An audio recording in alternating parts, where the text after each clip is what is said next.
Пратеничките групи на ВМРО ДПМН Знам и Вреди ја поднесоа резолуцијата за потврда на државните политики против нелегалната миграција, но како што велат и за осуда на манипулациите на опозицијата на оваа тема. Документот пред пратениците уште утре ќе се најде на седница. Резолуцијата има 9 точки и во нејзиниот текст, како што велат од власта, намерно не се користи терминот нелегални мигранти, кој вчера го проблематизираа од опозицијската СДСМ. Се утврдува дека ниту било побарано, ниту е договорено, ниту ќе биде дозволено воспоставување мигрантски кампови, прифатни центри или трајни форми на сместување мигранти на територијата на општините во државата и дека таква активност не се и нема да бидат дел од владините политики.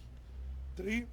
Се констатира дека ваквите дезинформации се шират свесно и континуирано, што е спротивно со правилата на поредокот, меѓу кои и кривичниот законник, законот за прекршоците против јавниот ред и мир, како и законот за спречување и заштита од дискриминација. Со резолуцијата се предвидува да се отфрлат и да се поништат сите аранжмани и одлуки од поранешната влада на Заев поврзани со кампови за прием и нега на мигранти, но се наложува и дека во иднина надворешната политика не смее да биде на штета на безбедноста и стабилноста на државата.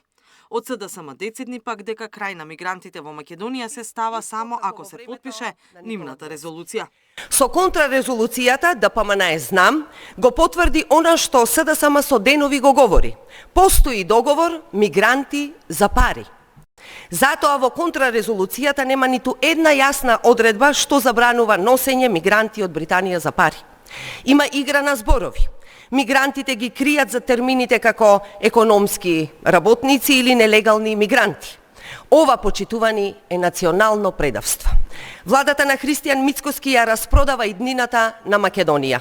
Како доказ дека владата на Мицкоски планира мигранти од СДСМ наведуваат дека во буџетот од 2026 година е предвидено задолжување од 1,4 милиарди евра. Најголем дел ќе биде од британскиот кредит. Спрашањето за мигрантите се очекува утре да биде тема и на опозицијските пратенички прашања.